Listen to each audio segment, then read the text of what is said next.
Opa, e aí, pessoal, tudo certo? Sexta de trade no ar. Para no vídeo de hoje falarmos a respeito da rodada que aconteceu ontem no dia 8 de janeiro de 2026. Hoje, dia 9 de janeiro, a gente já vai lançar os nossos palpites, calma.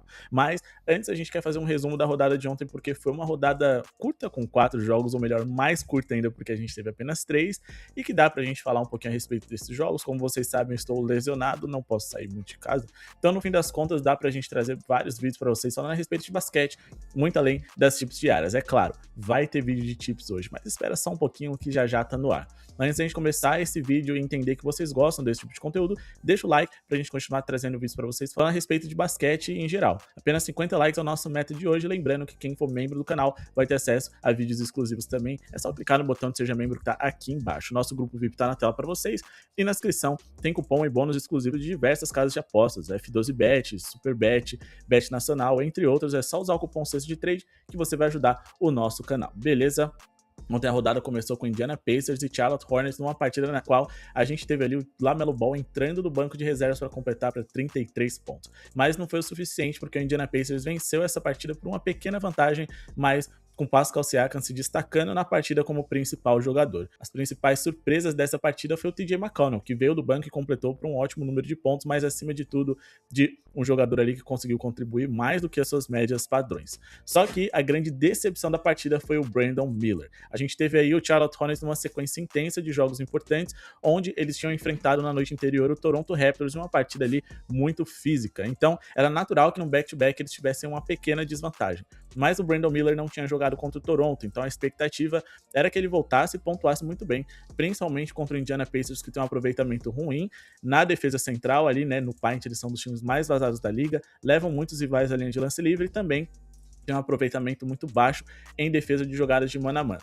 Brandon Miller até começou bem, terminou o primeiro tempo com 6 pontos e era evidente que ele teria bastante volume de jogo dentro daquela partida. Mas no fim das contas ele foi expulso logo depois ali do primeiro tempo e no fim das contas isso complicou bastante a vida dos Hornets. Não só porque o resto do time estava bastante cansado, mas porque você acaba mudando muito o seu plano de jogo e dando um gás extra para um adversário que em teoria não tem muito pelo que brigar nessa temporada. Então venceu o Charlotte Hornets, tudo bem, principalmente numa noite em que você tem um jogador ali expulso e motivações extras para provar que, cara, a gente é ruim, mas não é tanto assim, não vamos perder pro Charlotte Hornets. O Charlotte deve ter uma sequência interessante na temporada até aqui, onde eles estão demonstrando um crescimento bem legal aí com jogadores muito legais de se acompanhar. Então fiquem de olho nesse Charlotte Hornets, enquanto que Indiana, vitórias não vão ser muito frequentes, mas a de ontem foi o suficiente para derrubar a gente do cavalo.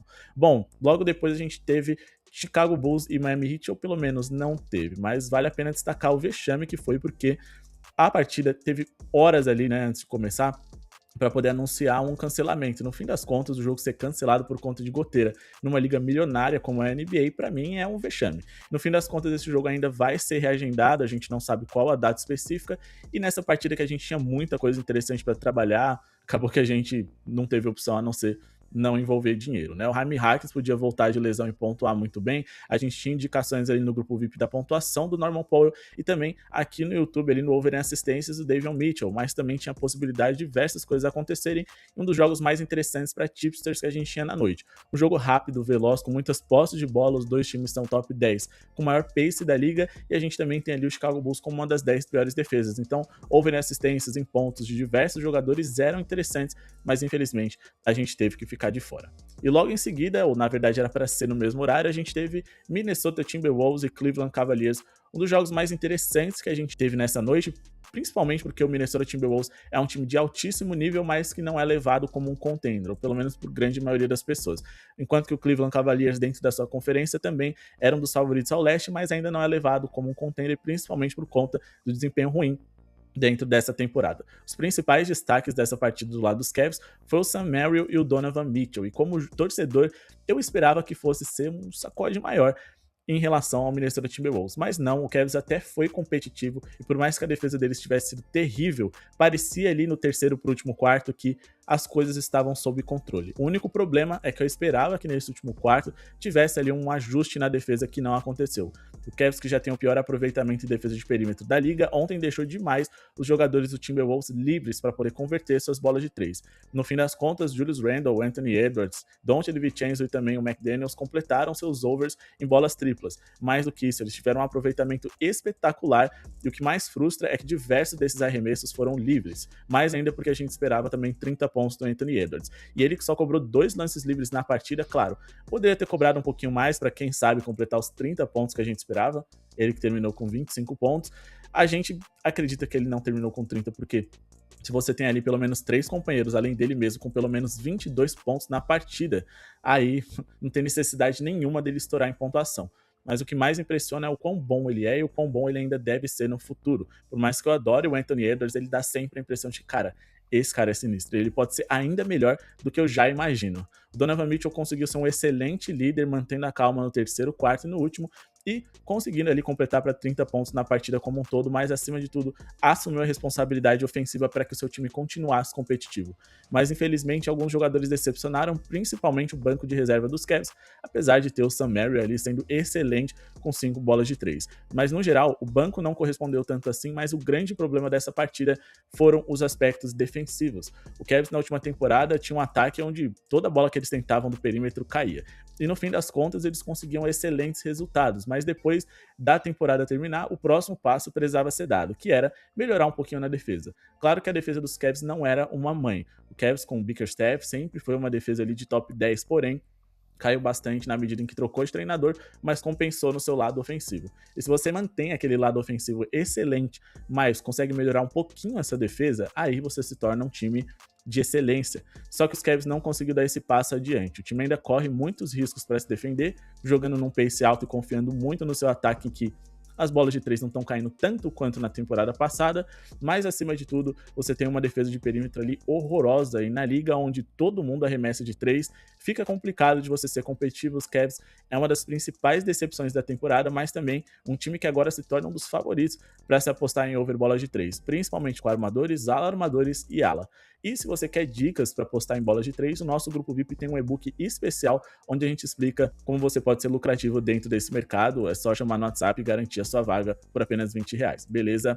E também a gente teve ali no final da noite Dallas Mavericks e Utah Jazz, um Jazz que foi bem competitivo na sua noite anterior, quase conseguiu ali complicar a vida do Oklahoma City Thunders, então a gente esperava que numa noite back-to-back, sem o Yusuf Nurkic, com toda a sua mentalidade, sua mobilização de jogadores, motivação e estratégia, focar em complicar a vida do atual campeão, num jogo consecutivo, por mais que o Dallas não seja tão confiável, eles fossem perder pro Dallas, né? Mas não foi o que aconteceu, o Dallas decepcionou. O Cooper Flag foi o único green que a gente teve no grupo VIP de 2 indicações, porque no fim das contas a outra estava no jogo entre Miami e Chicago Bulls. Então a gente indicou pelo menos 20 pontos do Cooper Flag, ele completou para 26 pontos, teve uma noite excelente. Destaque para essa partida para o Lauri Markkanen, que completou para 30 pontos e levou o seu time à vitória. Mas acima de tudo para um Klay Thompson que, claro, o cenário era muito propenso para ele converter suas bolas de 3. O Jazz, além de ser uma das piores defesas da liga, um dos times mais vazados, são também uma das piores defesas de perímetro e excelente para se trabalhar com over em bolas de 3 de alas e alas armadores.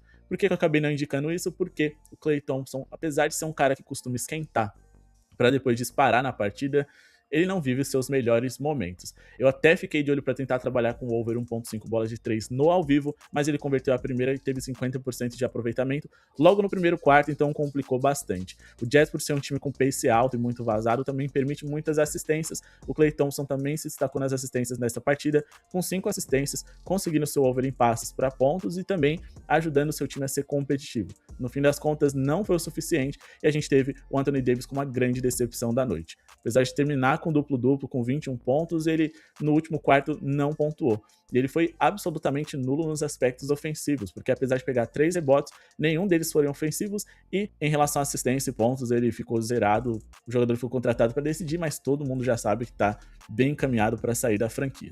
Bom, pessoal, essa foi a rodada de ontem. A gente teve a vitória do Indiana Pacers, do Jazz e também do Timberwolves. A gente teve como vitória mais esperada e de fato a do Timberwolves. Eu esperava que o Cavs fosse um pouco mais competitivo defensivamente falando, porque sabendo que você precisa melhorar isso, você precisa se esforçar mais.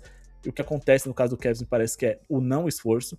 E a gente teve ali também o Charlotte Hornets decepcionando uma noite back-to-back, à medida em que o Utah Jazz, 2 jogos seguidos, não foi nenhum problema para eles. Eles foram competitivos, venceram seu jogo contra o Dallas, que apesar de não ser excelente, poderia muito bem ter tirado vantagem de um adversário cansado e sem o seu pivô titular. Espero que você tenha gostado desse vídeo. Não se esquece que hoje tem palpite da rodada. A gente já vai começar a gravar para publicar para vocês nesse dia 9/1 de 2026 os melhores palpites do dia, sempre se baseando em números e estatísticas. Muito obrigado pela sua audiência. Falou!